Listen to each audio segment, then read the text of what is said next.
오늘 말씀의 제목은 순종이 사는 길입니다 라는 제목입니다. 순종은 우리가 신앙의 여정에서 생각할 때 이것은 굉장히 어려운 것이라고 우리가 생각할 때가 참 많습니다. 실제로도 쉽지는 않죠. 그 1:1 제자 양육 교재를 보면요, 이 순종이 이 신앙의 여정 가운데 어디쯤 위치하는지를 볼 수가 있는데, 그 몇 과에 나오는지 아세요? 맨 끝에서 두 번째예요. 순종하는 삶이라고 하는 과는 끝에서 두 번째 있는 과고, 순종하는 삶이라는 과가 끝나고 나면 그 다음 사역하는 삶, 그래서 이제 세상 속으로 파송이 되는 거예요. 그러니까 순종의 위치는 그 제자 양육의 과정에서도 가장 마지막, 거의 절정 내지는 결말에 해당되는 그 위치를 가지고 있어요. 아브라함의 신앙의 여정을 보아도 그가 75세의 부름을 받은 후에 그가 30여 년의 신앙의 훈련을 겪은 후에야 비로소 아들 이삭을 하나님께 바치는 그러한 순종의 훈련을, 바로 그 순종의 그 결단을 해야 하는 그 시간이 오게 되는 것이죠.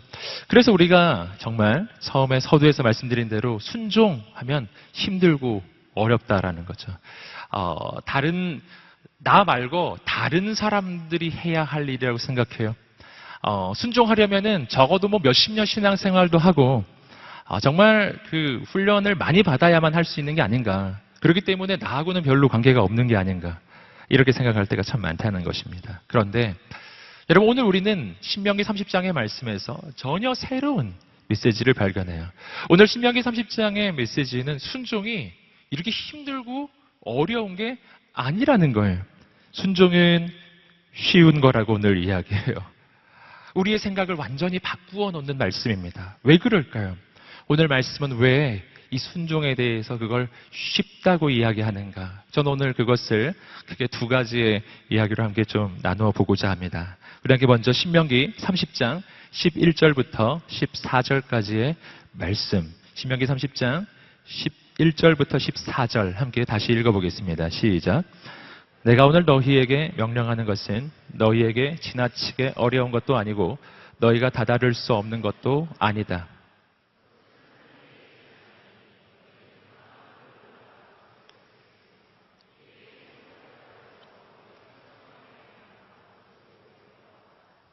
그것은 바다 밑에 있는 것도 아니니 너희는 누가 바다를 건너가 그것을 잡겠으며 우리에게 선포했다고 해서 우리가 순종하게 하겠는가 하고 물을 필요도 없다.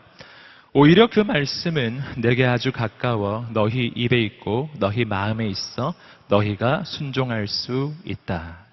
여기서 우리는 첫 번째 이야기를 발견합니다. 첫 번째는 말씀이 내 안에 오다라는 거예요. 여러분, 오늘 말씀은 이 말씀에 대해서 이렇게 이야기합니다. 이 말씀은 저 하늘 위에 너무 높게 있지 않다. 너무 높아서 내가 거기에 이르기에는 너무나 높이 있지 않다.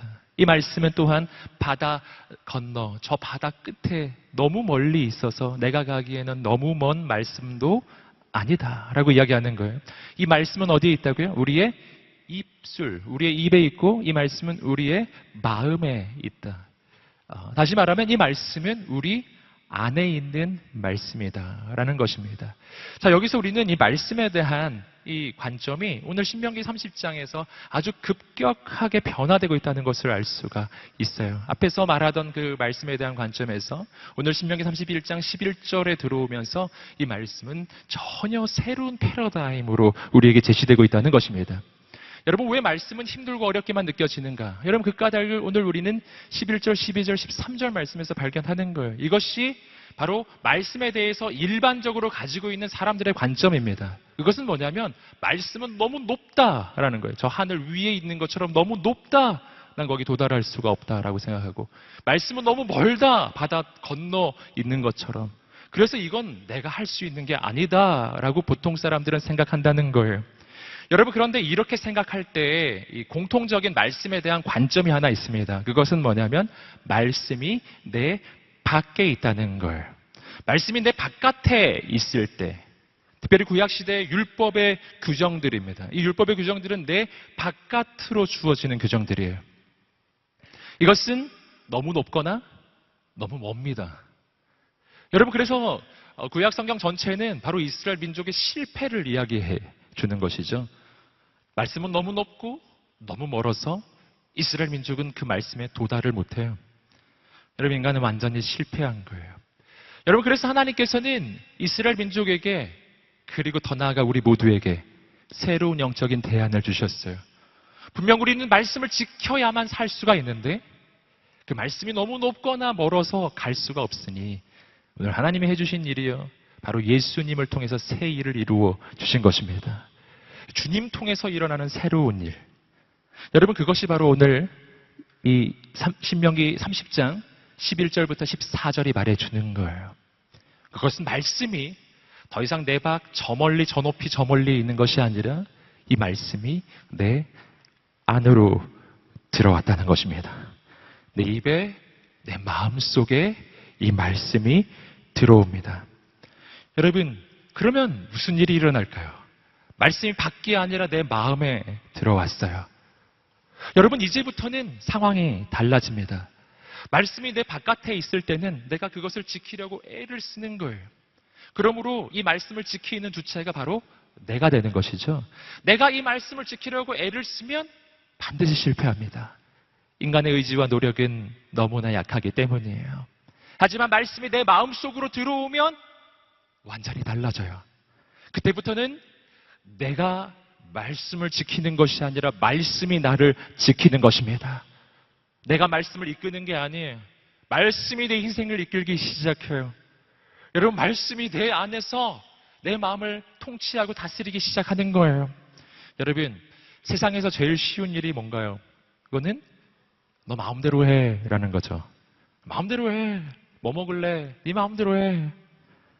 가장 쉬운 일이에요. 내 마음에 되는 대로 하면 되는 거예요. 말씀이 내 바깥에 있을 때는요, 내가 마음대로 하면 내가 행하는 것마다 죄고 선택하는 것마다 죄고 선택하는 것마다 전부 하나님이 싫어하는 것만 내 마음이 원하는 거예요. 그런데 말씀이 내 안에 들어왔어요. 내 말씀이 내 안에 들어와 내 마음을 다스리기 시작했어요. 그때부터는 달라져요. 어떻게 달라지냐면은 내가 마음대로 해요. 마음대로 하는데 내 마음대로 하는 게 바로 말씀이 원하는 거예요. 내 마음대로 하는데 그것이 바로 하나님이 원하시는 게 되는 거예요. 이런 인생으로 인생의 패러다임이 완전히 송두리째 바뀌어버리는 것입니다. 여러분, 이런 일 경험해보지 않으셨어요? 옛날에는 예배 오기가 너무 싫었는데 어느 날부터 예배 오고 싶은 거예요. 너무 예배 오고 싶은 거예요. 여러분, 그래서 오신 거죠? 네. 이렇게 대답이 없으신가요? 네. 옆 사람에게 한번 말해 보세요. 예배에 오고 싶어서 오신 거죠? 네. 만약 여러분 이곳에 오실 때 내 마음에 예배에 오고 싶은 마음이 있었어요. 저는 정말 대부분 그러실 거라고 생각하는데 그 마음이 있었다면 여러분, 그 마음은 내 마음 아니에요. 내 안에 오신 주님의 마음인 줄 믿습니다. 바로 이 말씀이 우리 인생에 이루어지기 시작한 거예요. 어느 날부터 기도하고 싶은 거예요. 막 기도하고 싶어요.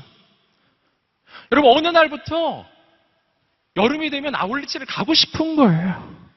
너무 가고 싶은 거예요. 그래서 누가 가라 해서 가는 게 아니라 내가 가고 싶어서 가기 시작해요. 봉사하는 자리에 막 가고 싶은 거예요. 여러분, 그리고 사람을 보면 갑자기 막 사랑스러운 거예요. 그래서 사랑하지 말라고 해도 막 사랑을 하게 돼요. 우리 옆 사람에게 말해주세요. 사랑합니다. 네, 사랑합니다.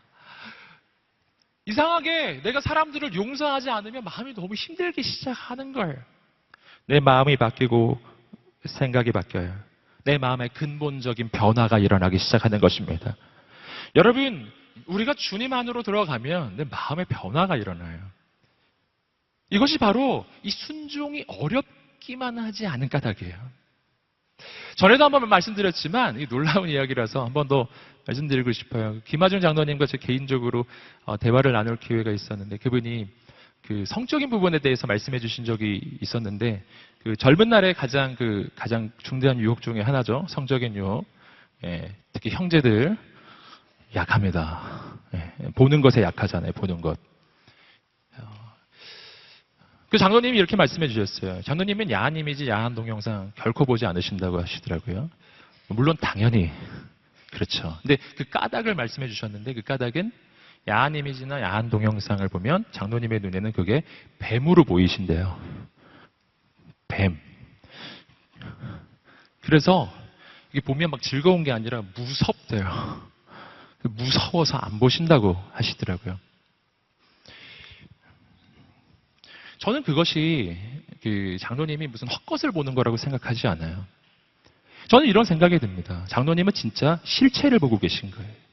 그러한 야한 동영상과 야한 이미지를 통해서 우리의 마음을 흔들고 하나님을 바라보지 못하게 만드는 악한 마귀의 술수와 방법이 그러한 이미지들 속에 들어있는 것이거든요. 저는 오늘 우리의 눈이 바뀌게 되기를 주님으로 축복합니다. 진짜 좋은 게 좋아 보이고요. 정말 악한 마귀가 나를 쓰러뜨리기 위해 제시하는 것들은 그게 나쁘게 보여야 된다는 거예요. 좋지가 않아야 돼. 내 마음이 바뀌어야 된다는 거예요. 많은 장로님들의 간증 가운데 아주 공통적으로 등장하는 것, 술, 담배에 대한 부분도 있죠. 장로님 몇 분한테 저는 동일하게 간증을 듣습니다. 그거는 뭐냐면 옛날에 술을 너무 좋아했는데, 너무 즐거웠는데, 주님을 영접하고 주님 앞에서 내가 진정 내 마음의 영적인 결단이 일어나는 순간부터 술이 맛이 없어진 거예요. 이제 술을 끊을 수밖에 없는 거예요. 너무 맛이 없어서. 옆 사람에게 선포하겠습니다. 맛이 없어질지어다. 아시겠죠? 맛이 없어졌다. 맛이 없어서 끊어버리는 거예요. 예. 담배도 맛이 없는 거예요. 예. 막 먹으면 토하는 거예요. 아니, 먹는 게 아니라 피는 거군요. 여러분, 하나님의 말씀이 내 바깥이 아니라 내 안에 들어와서 내 마음을 붙잡고 막 움직이기 시작하는 겁니다. 그때 내 마음이 바뀌고 생각이 바뀌고 내 이 성향도 바뀌어요. 내 느낌이 바뀌어요. 내 눈이 바뀌어요. 여러분, 오늘 그러한 일이 일어나게 되기를 주님의 이름으로 축복합니다. 여러분, 그러면 어떻게 말씀이 내 안에 들어오는 이 역사가 일어나는가? 아까도 말씀드렸죠. 말씀이 내 안에 들어오는 이 역사. 여러분, 이 역사는 인간의 실패 끝에 하나님께서 우리에게 제시해 주신 새로운 길, 새로운 방법을 말해주는 것입니다. 그것은 바로 예수 그리스도이세요. 여러분, 오늘 말씀은 말씀이 내 안에 들어왔다고 이야기해요. 여러분, 늘 여러분에게 함께 나누는 것처럼 성경에서 말씀이라고 이야기했을 때 우리는 그것을 그저 좋은 내용, 듣기 좋은 이야기로만 보아서는 안 돼요. 여러분, 듣기 좋은 도덕 철학인 어디에나 있습니다. 어디에나. 뭐 노노맹자 다 좋은 이야기 적혀 있잖아요. 여러분, 중요한 게 뭡니까? 중요한 거. 말씀이 말씀되는 까닭, 성경의 말씀이 말씀되는 까닭은 이 말씀은 그저 좋은 말씀이 아니라 이 말씀은 곧 하나님이시기 때문이에요. 요한복음 1장 1절의 말씀 우리 읽어보겠습니다. 시작. 태초에 말씀이 계시니라.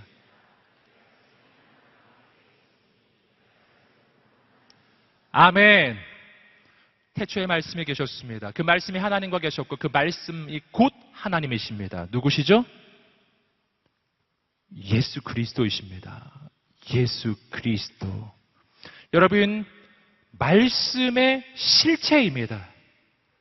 태초부터 계신 하나님의 말씀이 이것이 바로 타종교에서 말하는 말씀이라든가 혹은 세상의 도덕 철학이 이야기하는 그런 좋은 메시지와 기독교에서 말하는 말씀 사이에 있는 아주 본질적 차이예요. 기독교에서 말하는 이 말씀은 어떤 정보가 아니에요. 어떤 지식이 아닙니다. 이 말씀은 어떤 깨달음이 아니에요. 이 말씀은 하나님 그분이십니다. 하나님의 아들, 바로 성자 하나님의 본체, 하나님의 말씀이십니다. 여러분, 그런데 그 말씀이 예수 그리스도께서 이 땅에 오실 때 이 땅에 오신 거예요. 그래서 요한복음 1장 14절이 바로 예수 그리스도의 성육신 사건을 이렇게 표현해주고 있습니다. 함께 계속 읽어보겠습니다. 시작. 말씀이 육신이 되어 우리 가운데 거하심에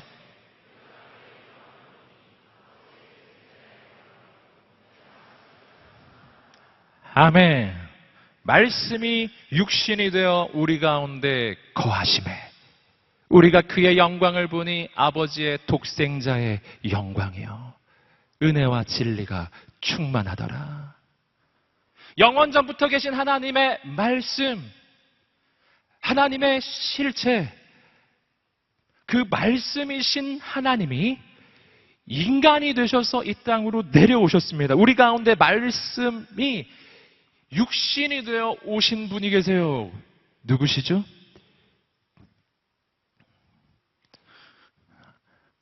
자, 일문백답입니다. 누구시죠? 예수 그리스도이십니다. 예수 그리스도예요. 여러분, 그분은 말씀 그 자체이시며 하나님의 은혜이시고 하나님의 진리이신 분이십니다. 자, 이 부분을 성경은 조금 더 구체적으로 묘사합니다. 예수님이 우리 가운데 오시는 사건, 이것을 모세를 통해서 율법이 주어지는 것과 비교를 해서 요한복음 1장 17절 말씀은 설명을 계속 해주고 있어요. 요한복음 1장 17절 말씀 읽어보겠습니다. 시작. 율법은 모세로 말미암아 주어진 것이요 은혜와 진리는 예수 그리스도로 말미암아 온 것이라. 자, 율법과 예수 그리스도, 하나님의 말씀이신 예수 그리스도 사이에 아주 본질적인 차이를 보여주고 있습니다. 율법은 모세를 통하여 어떻게 된 거라고요? 주어진 것이에요. 주어진 것. 율법은 주어졌어요. 율법은 어떤 조항입니다. 율법은 어떤 지식이에요. 율법은 어떤 규정입니다. 율법은 어떤 규정의 리스트예요. 우리는 그 리스트를 여러분 출애굽기의 말씀에서 또 신명기의 말씀에서 많이 발견할 수 있습니다. 어떤 리스트가 우리에게 주어져요. 이렇게 하라, 이렇게 하라, 이렇게 하지 말라 라는 규정의 리스트가 여러분 누구를 통해? 모세를 통해. 그래서 여러분 우리가 읽고 있는 이 책은 모세오경입니다. 모세가 쓴 책이에요. 모세를 통해 주어지는 하나님의 율법이에요. 그런데 모세를 통해 주어졌던 그 하나님의 율법, 그것을 인간은 지킬 수가 없었어요. 아까도 제가 설명드렸던 것처럼 그 까닭은 하나님의 말씀이 온전하지 않아서가 아니라 말씀은 온전하지만 율법은 완전했지만 인간이 도달하기에 너무 높고 인간이 도달하기에는 너무 멀어요. 그래서 하나님이 주신 새로운 길이 있어요. 예수 그리스도, 하나님의 말씀이신 예수 그리스도, 그분이 우리에게 오셨어요. 율법은 모세로 말미암아 주어진 것이요 은혜와 진리는 예수 그리스도로 말미암아 온 것이라. 온 것이라. 함께 말해보겠습니다. 온 것이라. 아멘. 자, 여기서 우리는 율법과 예수 그리스도를 통해서 우리에게 오시는 하나님의 말씀 사이에 아주 중대한 차이가 있다는 것을 알게 돼요. 율법은 모세를 통해 주어지는 것이고 예수 그리스도는 하나님의 말씀으로 우리에게 오신 분이에요. 여러분, 여기서 우리는 바로 예수 그리스도가 이 땅에 오실 때 우리의 신앙에 있어서 영적 패러다임의 전환이 일어났다는 것을 알 수 있어요. 예수 그리스도가 오시기 전에 인간에게는 언제나 말씀이라는 것은 주어지는 것이었어요. 율법은 주어지는 것이었어요. 그래서 내가 그 리스트를 들고 그 조항들을 가지고 내가 그것을 지킬 수 있느냐 없느냐가 내 인생을 결정짓는 것이었어요. 그때까지 이 규정들은 언제나 내 바깥에 있는 것이었던 말이죠. 여러분, 그런데 예수님이 오시면서 모든 것은 달라졌습니다. 말씀이신 그리스도께서 오늘 우리 가운데 임하셨습니다. 우리의 심령 가운데 오셨습니다. 우리의 영혼 가운데 오셨습니다. 말씀은 내 밖에 있지 않아요. 내 안에 바로 인격으로서, 실체로서, 살아계신 하나님으로서 여러분 내 영혼에 오셨다는 거예요. 주어지는 율법이 아니라 내게 오시는 말씀이에요. 여러분, 달라졌어요. 내 안에 말씀이신 주님이 오셔서 내 영혼을 통치하기 시작하셨습니다. 말씀이신 주님이 내 안에 오셔서 내 인생을 이끌기 시작하셨습니다. 여러분, 말씀이 내 바깥에 있을 때 내 인생의 주인은 나였어요. 내가 어떻게 하면 이걸 지킬 수 있을까를 애쓰던 인생이었어요. 그렇기 때문에 실패하는 거예요. 여러분, 애쓰지 않아서 실패하는 게 아니에요. 노력하지 않아서 실패하는 게 아니에요. 왜 우리가 하나님의 말씀 지키는데 실패합니까? 노력을 했는데도 실패합니다. 노력이 부족해서가 아니에요. 우리에게 더 필요한 것은 더 큰 노력이 아니에요. 패러다임의 전환입니다. 내가 주인으로서, 내가 주체로서 말씀을 지키려고 애쓰던 인생에서 내 안에 오신 하나님의 말씀이신 주님이 내 인생을 통치하는 인생으로 바뀌게 되기를 주님으로 축복합니다. 주체의 변화예요. 내가 주체였던 신앙이 예수 그리스도가 주체인 신앙으로 변화받는 거예요. 내가 하는 것이 아니라 내 안에 오신 하나님의 말씀이신 예수님이 이루시는 삶을 우리는 살기 시작할 것입니다. 그때 우리는 달라질 거예요. 완전히 달라질 거예요. 보이는 것이 달라질 것입니다. 여러분, 내 감각이 달라질 것입니다. 죄가 싫어질 거예요. 여러분, 그리고 하나님의 뜻을 따라가는 게 좋아지기 시작해요. 그때부터 인생이 달라져요. 내가 원하는 걸 하는 게 좋아지기 시작하는 거예요. 여러분, 그래서 여기서 우리는 순종에 대한 새로운 의미를 발견하는 겁니다. 우리가 순종에 대해서 그렇게 힘들고 어렵게 느끼는 이유가 있습니다. 그 까닭은 순종을 규정 지키기라고 생각하기 때문이에요. 규정을 지키는 것은 언제나 힘든 일이에요. 너무 힘든 일이에요. 내가 어떻게 지킵니까? 여러분, 주님이 하나님의 말씀이신 예수 그리스도께서 내 안에 오시는 순간부터 여러분, 이 순종은 개념이 달라져요. 그때부터 순종은 규정을 지키는 것이 아니라 조금 더 본질적인 차원으로 들어가요. 이것은 내 안에 오신 예수님과 동행하는 삶으로 바뀌는 거예요. 아멘. 이건 다른 이야기예요. 전혀 다른 이야기예요. 저 멀리에서 하나님이 내게 보내주신 편지를 보면서 오늘 이거 해야지, 저거 해야지, 이렇게 하면 안 되는데, 어떡하지? 예배 가야 되는데, 어떡하지? 예배 가기 싫은데, 비 오는데. 여러분, 이런 생각. 내가 규정 지키기로서 신앙생활을 하면 하루하루 기도하기도, 예배 오는 것도, 아울렛이 가는 것도 힘든 의무로만 느껴져요. 다 내가 해야 하기 때문이잖아요. 난 그냥 쉬고 싶어요. 막 마음에 이런 생각이 들어요. 오늘은 예배 안 가고 자는 것이 하나님의 뜻이 아니겠는가? 하나님 사랑하시는 자에게 잠을 주시고 하나님 날 사랑하셔서 오늘 졸음을 주시니 자야겠다. 네, 그럼 하나님의 평강이 확 임할까요? 아니에요. 아니라고요. 그렇지 않아요. 왜 말씀을 지키는 게 그렇게 힘이 들겠냐는 거죠. 내가 하기 때문이죠. 자, 여기서 이 영적 패러다임의 전환, 예수님이 내 안에 오셔서 나를 이끌기 시작하는 것, 순종이란 내 안에 오신 주님과 동행하는 삶이 시작되는 거예요. 그 안에는요, 두 가지가 포함됩니다. 첫 번째는 그 주님과의 커뮤니케이션이에요. 옛날에 순종하기가 어려웠던 이유는 내가 이걸 해야 될지 말아야 될지 잘 몰라서 그런 것도 있어요. 그런데 예수님이 내 안에 오셨어요. 그러면 무슨 일이 일어나겠습니까? 주님이 내 옆에 계신 거예요.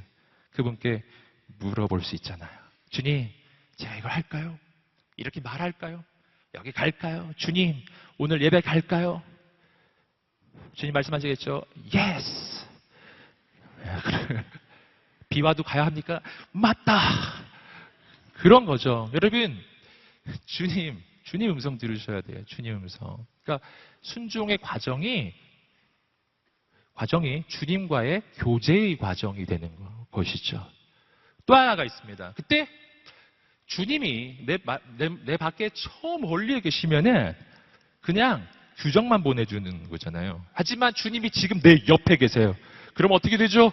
그 주님이 내게 그 길 걸어갈 수 있는 힘을 주실 것입니다. 내가 쓸어가면 나를 안고 가실 것입니다. 내가 도저히 못 가겠다 그러면 나는 업고 가실 것입니다. 여러분, 그래서 할 수가 있게 되는 거예요. 이 영적 변화가 오늘 우리의 인생 가운데 일어나게 되기를 주님 이름으로 축복합니다. 제가 운동을 자주 하진 않는데요. 가끔 그래서 한 2, 3주 전에 제가 헬스클럽을 한번 간 적이 있습니다. 이렇게 꾸준히 고정적으로 가고 싶은데 그게 잘 안 돼요. 한번 갔는데 러닝머신을 막 뛰었어요.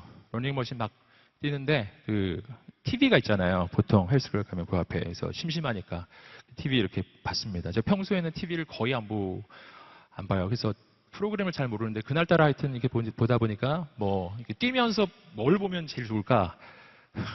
뭐 하여튼 그날따라 뭐 소리도 잘 안 들리고 그래가지고 이렇게 보기에 좋은 거 해서 먹방 요리 방송이 하나가 있어가지고 그걸 이렇게 보면서 계속 뛰고 있었어요.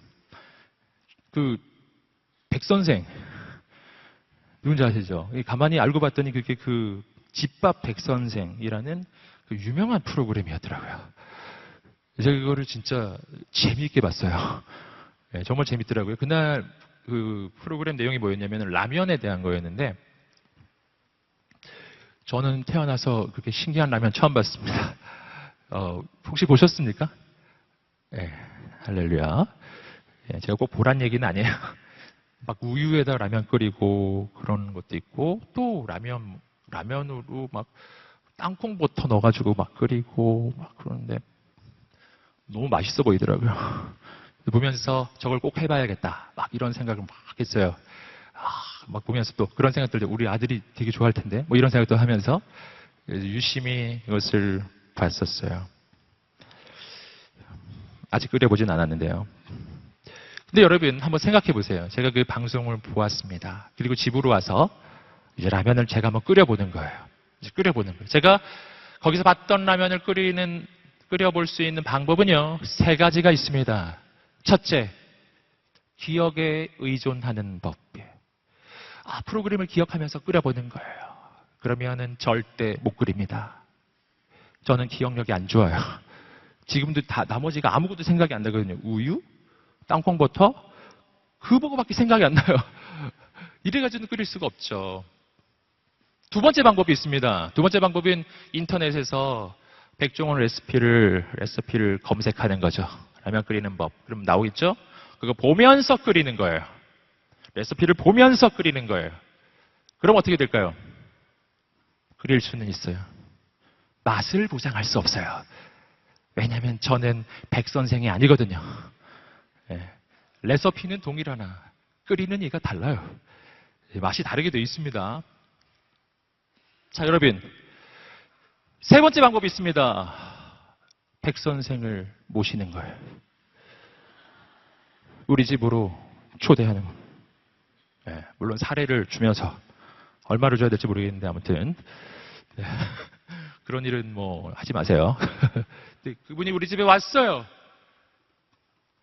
모든 것이 달라지리라. 그렇죠?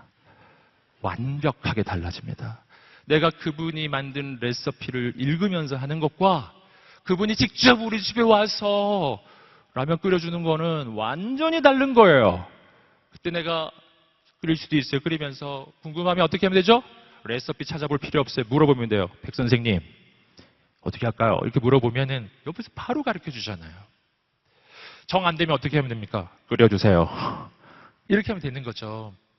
여러분 바로 이거거든요. 이것이 바로 저 멀리서부터 레시피를 받는 것과 그분이 직접 오시는 것의 차이예요. 여러분 오늘 우리가 신앙생활을 하는 것도 마찬가지입니다. 오늘 우리가 순종의 삶, 하나님의 말씀을 따라서 순종하는 삶을 살아가는 방법도 3가지가 있는 거예요. 첫째, 내가 옛날에 들었던 말씀을 기억하는 기억력에 의존하는 방법이에요. 이렇게 하면 완전 실패입니다. 기억력이 나빠요. 다 잊어버려요. 나한테 특히 불리한 건 다 잊어버려요. 두 번째 방법이 있어요. 하나님이 주신 내 인생의 레시피가 있어요, 여기. 그래서 이 말씀 보면서 이렇게 막 찾아가면서 하는 거죠. 그래. 어디 있었더라. 막 이렇게 하면서 막 찾고 막 이래가지고 그래. 이렇게 살아야지. 이렇게 막. 근데 그게 잘 안 돼요. 그것은 레시피가 완전하지 않아서가 아니에요. 완벽한 겁니다. 다만 누가 다르죠? 요리사가 다른 거예요. 요리사가 달라요. 말씀은 완벽한데 난 하나님이 아니거든요. 나는 자꾸 실패하는 겁니다. 자, 3번째 방법이 있어요. 3번째 방법은 바로 말씀의 실체가 되시는 바로 하나님의 아들이신 예수께서 우리 인생에 임하시는 것입니다. 그러면 나는 2가지를 할 수 있어요. 첫째, 여쭤볼 수 있어요. 예수님 어떻게 할까요? 이렇게 할까요? 저렇게 할까요? 여쭤볼 수 있어요. 주님이 답을 해 주실 것입니다. 2번째, 그것을 할 수 있는 능력을 주님께서 주실 것입니다.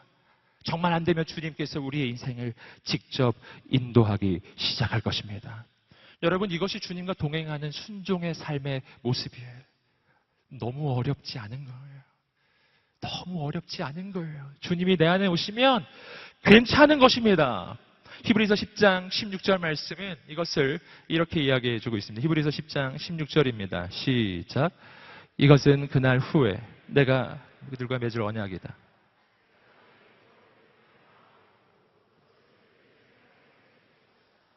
주께서 말씀하신다라고 하신 후에, 이것은 바로 예수 그리스도 안에서 세워지는 새로운 언약의 내용이죠. 하나님께서 하나님의 말씀을 우리의 마음과 생각에 새겨주시겠다고 이야기하시는 거예요. 이것이 바로 신명기 30장 14절에서 하나님의 말씀은 저 멀리 있지 아니하고 너희의 입술에 있으며 너희의 마음에 있는 것이기 때문에 그 말씀에 순종하는 것은 어려운 일이 아니야 라고 말씀하실 때 그 말씀에 여러분 연결되는 말씀이에요. 하나님이 내 마음에 말씀을 새겨주셨습니다. 내 영혼에 말씀의 DNA가 새겨져요. 예수 안에서 우리의 인생의 변화가 일어납니다. 여러분,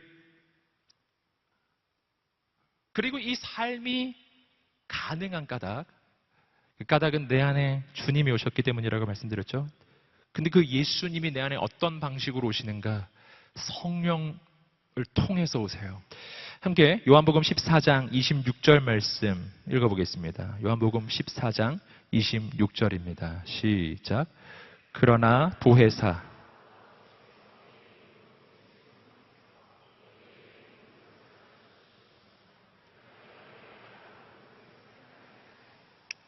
아멘. 주님의 약속이에요. 내가 보혜사 성령을 너희에게 보내줄 것이다. 성령께서 너희 안에 오실 것이다. 그리고 성령께서 뭐를 생각나게 해준다고요?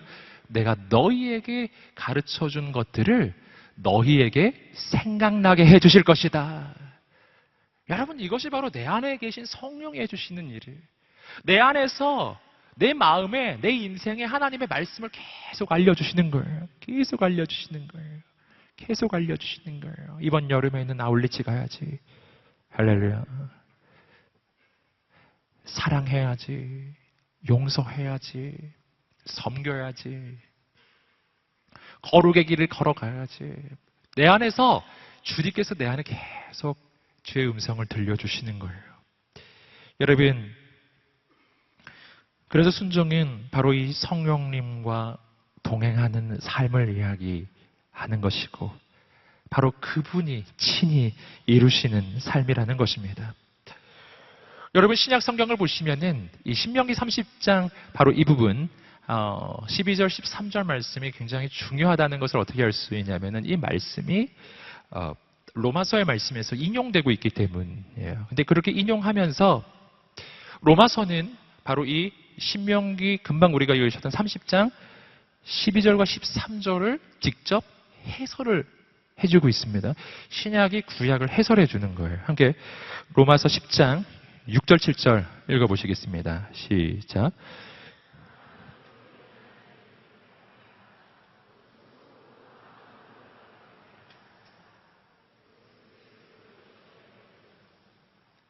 혹은 누가 지옥에 내려가겠느냐 하지도 말라. 이것은 그리스도를 죽은 자 가운데서 모셔 올리려는 것입니다. 신명기 30장 12절의 말씀이 직접적으로 인용되고 있고요. 또 의미상으로는 13절 말씀까지 이어지는 거예요.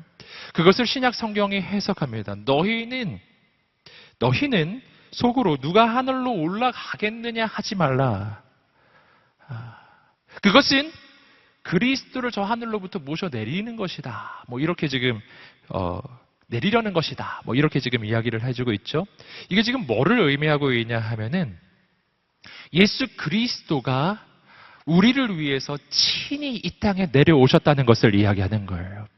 내가 억지로 예수님을, 저 하늘에 계신 예수님을 나를 구원해달라고 모셔 내릴 필요가 없다는 겁니다. 내가 저 하늘까지 올라가서 그분을 모셔 내리지 않아도 되는 까닭은 예수님께서 친히 직접 우리 가운데 오셨기 때문이고, 내가 저 지옥까지 내려갈 필요도 없는 까닭은 뭐냐면은 예수님이 친히 우리를 위해서 자기 목숨까지 내어주셨기 때문이에요. 여러분, 이것이 바로 신명기 30장 말씀에서 따와진 말씀입니다. 신명기 30장에서의 대상은 뭐였죠? 말씀이었죠. 누가 저 하늘까지 올라가겠느냐라고 하지 말라라는 거죠. 여러분, 말씀은 저 하늘 위에 있어서 내가 직접 그 말씀을 그렇게 따오거나 그 말씀을 나 스스로 지키거나 할 수가 없어요. 그 말씀은 직접 우리의 인생 가운데 임하시는 말씀이 되셨습니다. 그래서 우리가 저 하늘까지 갈 필요가 없는 거예요. 신명기 30장에서 그 말씀이 바로 로마서에서는 바로 예수 그리스도시라는 것을 정확히 보여주고 있는 것입니다. 그리고 이어지는 구절 속에서 로마서 10장 9절과 10절은 바로 신명기 30장 14절에서 우리의 입술과 우리의 마음에 있어야 할 그 말씀의 실체가 뭔지를 또 보여주고 있습니다. 함께 로마서 10장 9절 10절 말씀도 읽어보겠습니다. 시작. 만일 당신의 입으로 예수를 주라고 고백하고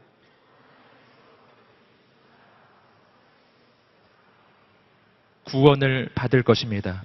사람이 마음으로 믿어 의에 이르고 입으로 고백해 구원에 이릅니다. 아멘. 여러분, 마음 그리고 입술의 고백이 계속 나오고 있죠. 신명기 30장 14절에서 하나님의 말씀이 너희의 입술에 너희의 마음에 있기 때문에, 그렇기 때문에 너희는 하나님의 그 말씀 앞에 순종하는 것이 어렵지 않다라고 이야기를 했었죠.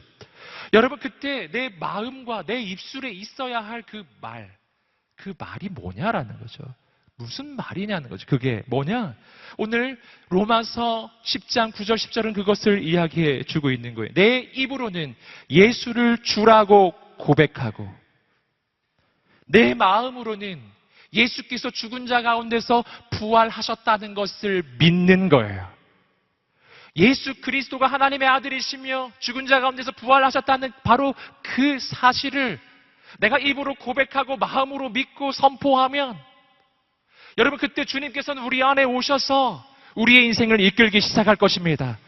우리의 삶은 주님의 말씀 안에 거하기 시작할 것입니다. 내 마음과 내 입술에 예수 그리스도를 향한 그 믿음의 고백이 있게 되기를 주님으로 축복합니다. 여러분, 말씀이 내 안에 오시는 거예요. 두 번째 이야기입니다. 두 번째 이야기는 죽을 길을 버리고 살 길을 가다라는 겁니다. 함께 신명기 30장 남은 부분 15절부터 20절까지 말씀을 읽어보겠습니다. 시작. 보라, 내가 오늘 너희 앞에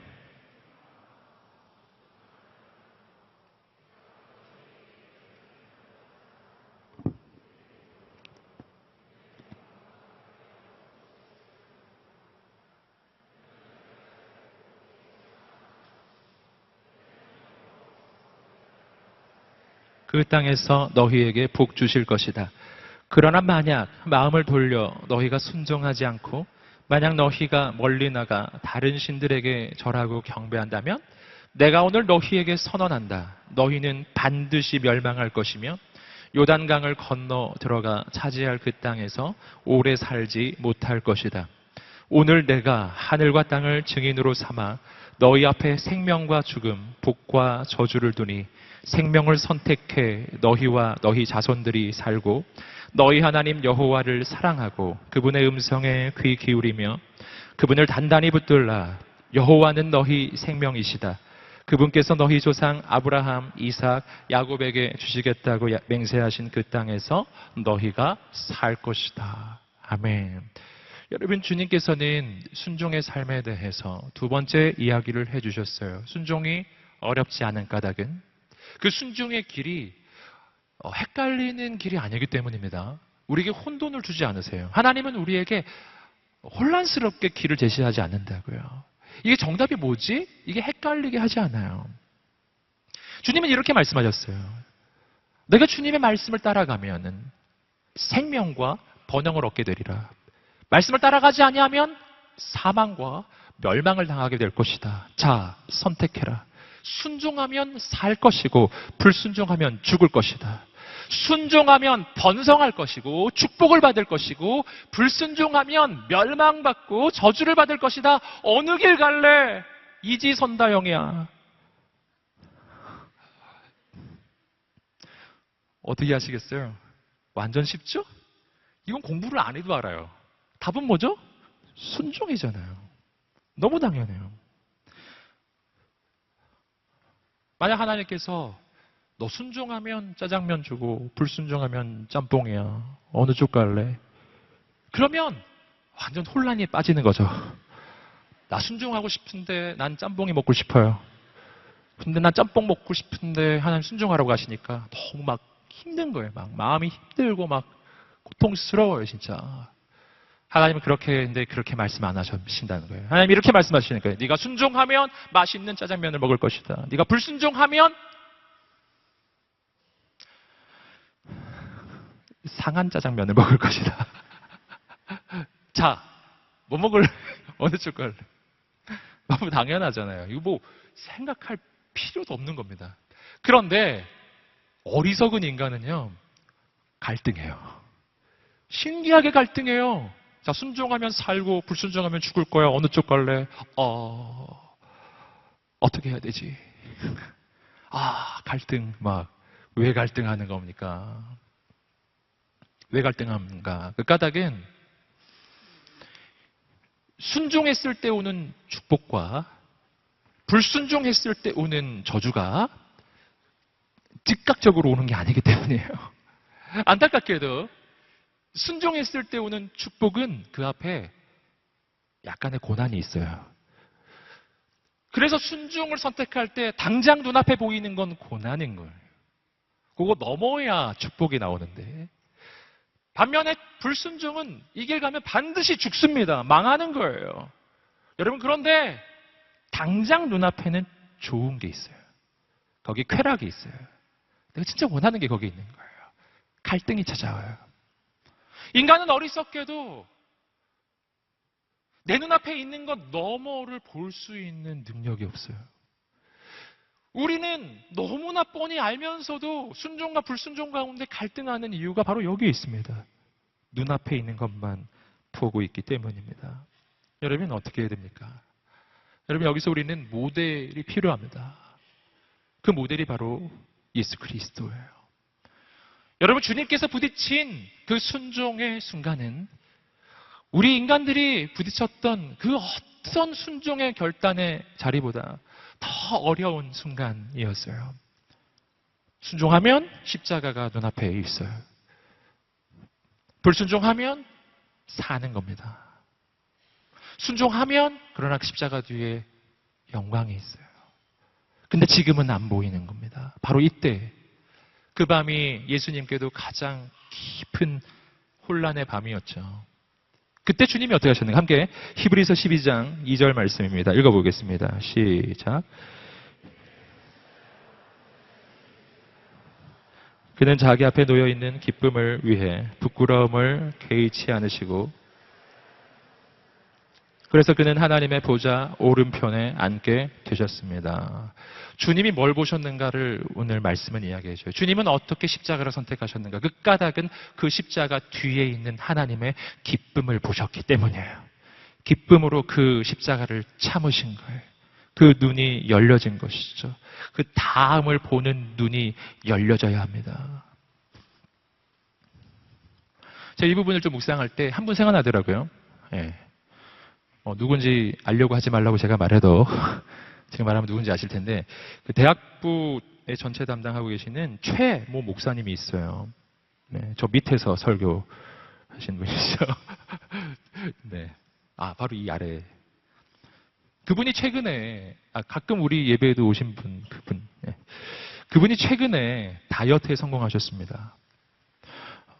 한 3개월 만에 18kg 감량에 성공하셨어요.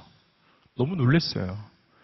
그분 저보다 분명히 더 몸이 우리 우람하신 전도사님 그 정도 전도사님을 지금 미워하는 건 아니에요. 근데 아무튼 그랬는데 지금 너무 슬림해지셨어요. 그분은 운동 언제 했냐면 홀리스타 시작하기 전에. 그래서 잘 안 놀라시네요. 홀리스타 시작하기 전 시간. 어떻게 그렇게 할 수 있었냐면은 하나님의 놀라운 축복이 있었는데 그 홀리스타 하는 자리 바로 아래가 헬스클럽이었어요. 그래서 아침에 거기서 뛰고 올라오셔서 설교하는 거죠. 예, 그런 방법이셨는데 진짜 어떻게 이렇게 살이 빠지는지 깜짝 놀랐어요. 그분은 그래서 마침내 저는 절대 할 수 없는 걸 하셨습니다. 왜냐하면 자신의 사진 비포와 애프터를 띄워 놓으시고 설교를 하셨어요. 이야, 어떻게 저런 걸 할 수 있을까? 나도 하고 싶다. 그랬어요. 그분이 엄청난 영향력을 주셔서 많은 목회자들이 지금 다이어트 중입니다. 네. 역시 영향력이 있어요. 믿음의 결단은 영향력을 준다. 네. 저도 마음은 먹었으나 마음은 원이로되 육신이 약해서 잘 못하고 있는데요. 근데 그분이 어떻게 그렇게 할 수 있었을까요? 저는 그런 거 생각합니다. 이분이 분명히 이걸 떠올렸을 거야. 내가 언젠가 비포 애프터 사진을 띄워놓고 설교하리라. 그러면서 뛰지 않았을까요? 앞에 있는 기쁨을 위해서 잠시 있는 고난을 참은 거죠. 그분은 낮에 먹을 때 조심해요. 왜 조심하냐면은 지금 많이 먹으면 내일 아침에 더 많이 뛰어야 하기 때문에. 네. 지금 잠시 있는 이 유혹을 거절해요. 왜냐하면 그 후에 올 불이익을 알기 때문에. 여러분, 눈앞에 있는 것만 보면 우린 다이어트조차도 성공할 수가 없는 거죠. 여러분, 순종이란 당장 죽는 길 같이 보입니다. 조금만 가면 알아요. 그 뒤에 영광이 있습니다. 불순종은 당장 좋은 것처럼 보여요. 하지만 조금만 더 가면 알게 돼요. 왜 여기 왔을까? 왜 이 길 왔을까?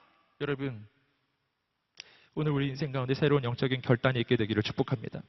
그럼 어떻게 내 눈 앞에 있는 것만 보지 않고 내 눈앞에 있는 것 넘어, 내 눈앞에 있는 것 그 너머를 볼 수 있을까? 그 너머를 볼 수 있는 눈이 열리는 길이 하나 있습니다. 그것이 기도예요. 예수님께서 십자가를 앞두고 하셨던 바로 그것입니다. 예수님의 기도, 마태복음 26장 39절 말씀 읽어보겠습니다. 시작. 예수께서 조금 떨어진 곳으로 가셔서 얼굴을 땅에 파묻고 엎드려 기도하셨습니다. 내 아버지, 할 수 있다면 이 잔을 내게서 걷어주십시오.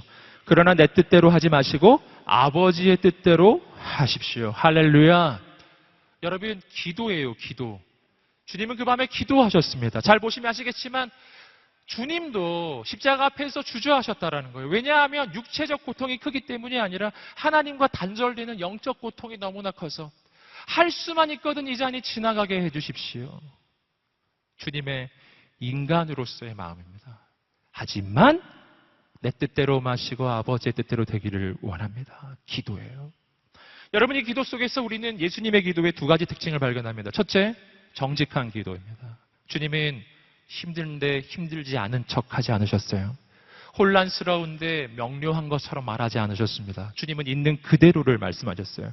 주님, 아버지여, 이 잔이 내게서 지나가게 해주십시오. 아니, 이게 하나님의 아들로서 할 기도 같습니까? 좀 담대했어야 될 것 같은데 그게 아닌 약한 모습 그대로 아버지께 가는 거예요. 두 번째입니다. 두 번째는 열린 기도예요. 그러나 주님은 아버지께 가능성을 열어드렸어요. 아버지, 이 잔이 지나갔으면 좋겠습니다. 하지만 내 뜻이 아니라 아버지의 뜻대로 하십시오. 가능성. 여러분, 그렇게 기도하고 나갔을 때 눈이 열려요. 여러분, 기도는 내 몸이 땅에 있지만 내 영혼이 하나님과 연결되는 자리입니다. 내 두 발은 땅에 발을 딛고 있지만 내 영이 하나님께 연결되는 순간 내 인생을 향한 하나님의 시선이 열려집니다. 인간의 눈으로는 내 눈앞에 있는 것만 보이지만 기도할 때 하나님과 연결되면 그 순간 나는 내 인생을 입체적으로 내려다보는 거죠. 내 눈앞에는 이거지만 십자가지만 그 다음이 부활의 영광이구나. 그리고 그 길을 가는 거예요. 여러분, 마귀가 제시하는 가짜 영광을 따라가지 마세요. 거긴 죽음이 있어요. 하나님이 제시하시는 축복의 길을 걸어가십시오. 고난으로 위장되어 있는 축복이죠. 거기에 생명이 있어요. 여러분, 주님은 이 땅에 오셔서 제자들을 부르실 때 이렇게 부르셨습니다. 나를 따르라. 여러분, 예수님은 정말 다르게 말씀해 주신 거예요. 예수님은 이렇게 말씀하지 않으셨다는 거예요. 너희가 나의 제자가 되려면, 너희가 적어도 하나님의 역사를 이루려면 이런 규정은 지켜야 한다. 자, 규정 리스트다. 자, 쫙 던져놓고 이거 지켜. 지금부터 지켜야 할 제자 수칙이야. 지켜. 이렇게 주님 말씀하지 않으셨어요. 주님이 제자들을 부르실 때 규정이나 수칙을 던져주신 게 아니라 자신을 주셨어요. 이렇게 말씀하셨죠. 나를 따르라. 규정을 따르라가 아니라고요. 규칙을 따르라가 아니라고요. 나를 따르라예요. 얘들아, 나를 따라와라. 여러분, 우리는 신앙의 여정을 걸어갈 때 얼마나 자주 이 길을 가야 할지 말아야 할지를 선택할 때 그 길 상태를 보는지 몰라요. 길이 험하면 안 가겠다 그러고, 길이 좀 편하면 가겠다 그러고, 얼마나 자주 이 길이 어디로 가야 할지에 대해서 고민하는지 몰라요. 갈림길이 나오면 고민해요. 어디가 이익인지. 그러나 우리는 잊고 있어요. 뭘 잊고 있냐면은 그 길 앞에 예수님이 계시다는 사실입니다. 우리가 봐야 할 것은 내가 걷는 이 길의 상태가 아니에요. 내가 봐야 할 것은 이 길을 갈 때 내게 이익이 있는지 불이익이 있는지를 따지는 것이 아니에요. 내가 봐야 할 것은 지금 내 바로 앞에 계시는 예수님이십니다. 예수님만 따라가시기를 주님으로 축복합니다. 딴 거 필요 없어요. 길이 험해요. 근데 예수님이 가고 계세요. 그러면 그 길 가는 겁니다. 내가 보기에 이쪽 길이 더 좋아 보이는데 예수님이 그 길을 안 가시고 낮은 길로 가세요. 그러면 예수님 따라가는 겁니다. 그 길이 맞는 길이기 때문이에요. 주님 말씀하셨어요. 나를 따르라. 주님을 따라가십시오. 그러면 여러분의 인생에 어느덧 말씀이 이루어지고 있을 것입니다. 말씀을 지키기 때문에 내가 주님을 따라가게 되는 것이 아니라 주님을 따라가면 그 길 걸어가다 보면 어느덧 말씀이 이루어지는 거예요. 여러분, 오늘 그래서 순종이 어렵고 힘들기만 한 게 아닌 거예요. 그래서 오늘 우리에게 진짜 필요한 것은 예수님을 만나는 것인 줄 믿습니다.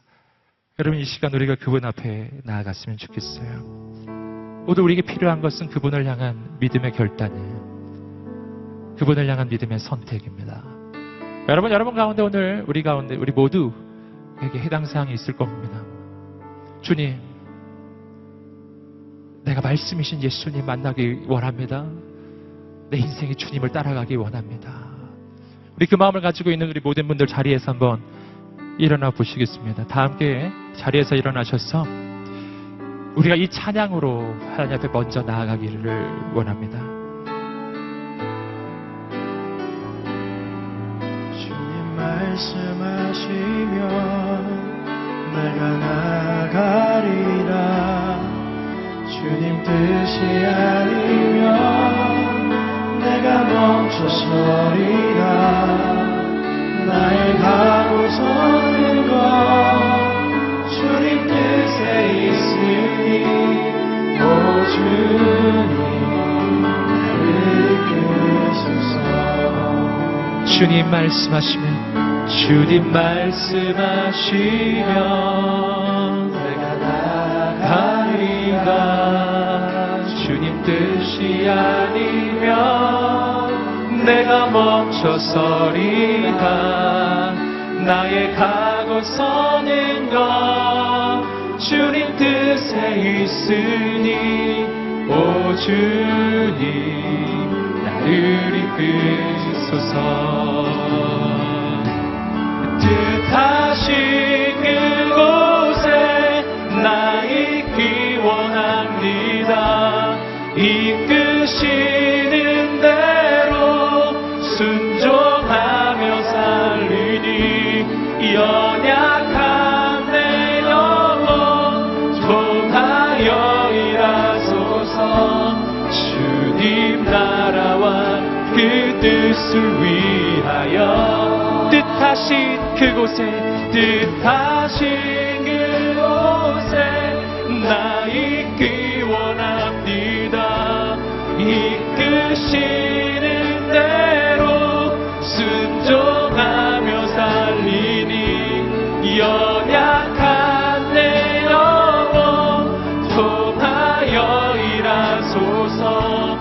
주님 나라와 그 뜻을 위하여 오 주님 나를 이끄소서 오 주님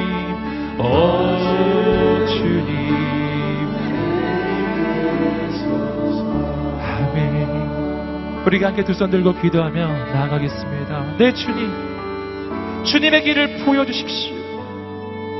주님, 내 힘으로는 할 수 없으나 주님 내 앞에 계시고 나와 동행하시기에 내가 그 길 갈 수 있는 줄 믿습니다. 주님은 저 높이 하늘 위도 아니고 바다끝도 아닙니다. 주님은 바로 여기에 내 인생에 내 영혼 가운데 계시는 분인 줄 믿습니다. 내가 예수님만 따라가게 하여 주시옵소서.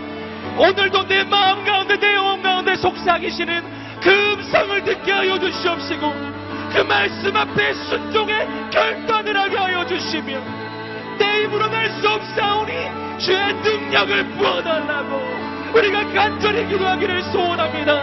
우리 주 앞에 두 손을 들고 주님을 구하며 주여 세 번을 치고 기도하겠습니다. 주여 주여 주여 역사하여 주시옵소서. 주여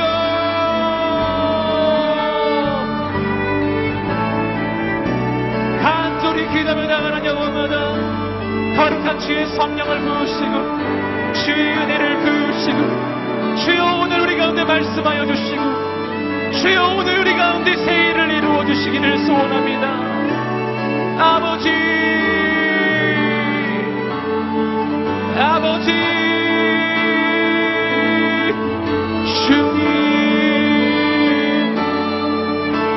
주님을 바라보며 나아가는 인생 가운데 하나님의 놀라운 일을 이루어 주시옵소서.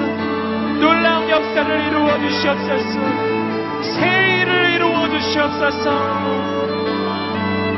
아버지 주님을 의지하며 나가는 인생마다 거룩한 주의 영광으로 임하소서. 신실하신 하나님 행하여 주시옵소서.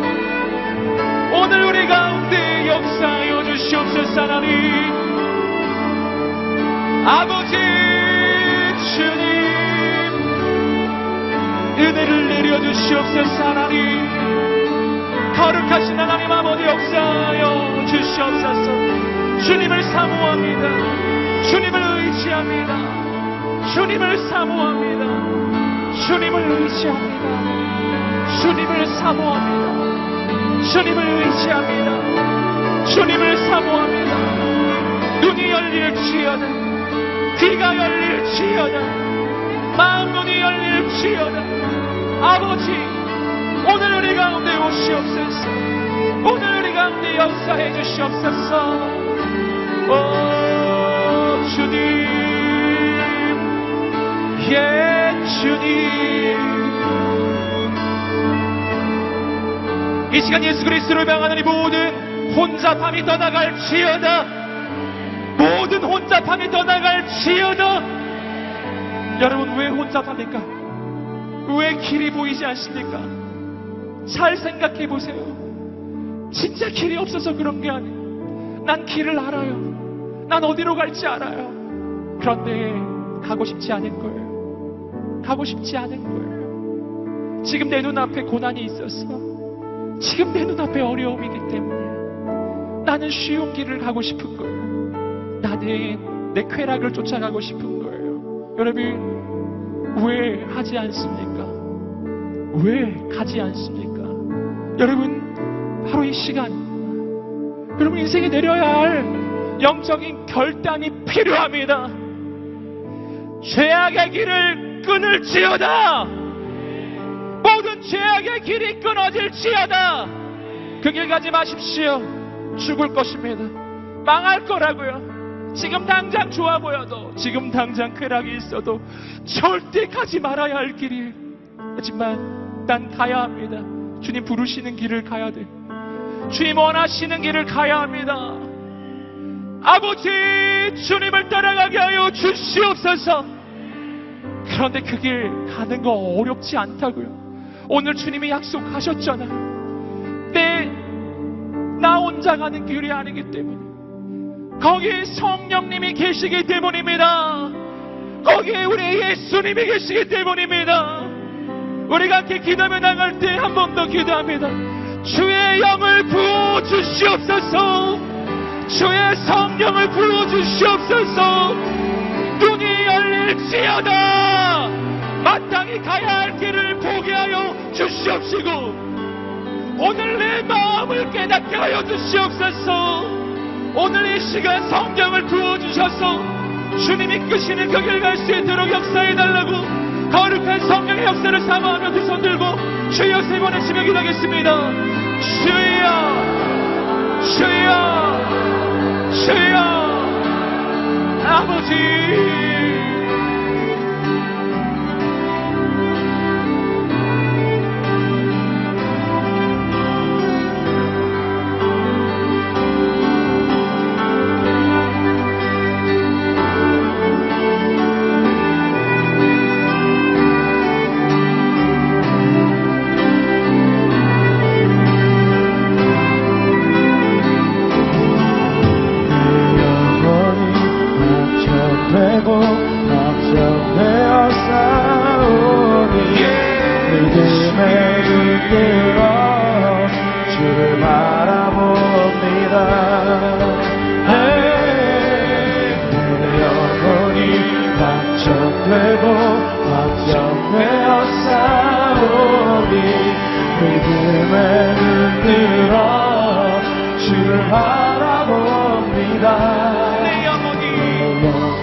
주를 찬양할 때 주의 나라 이미 임했네. 주의 영원한 나라 보게 하소서.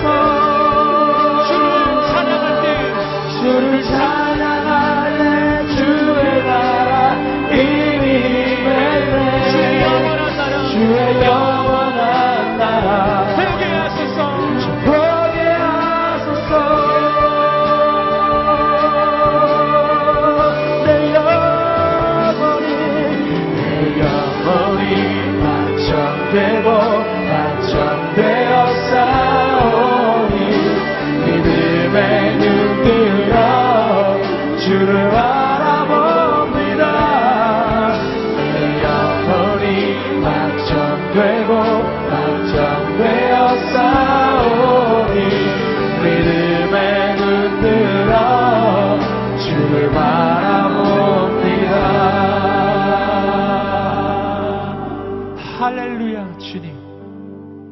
나의 영혼은 확정되었습니다.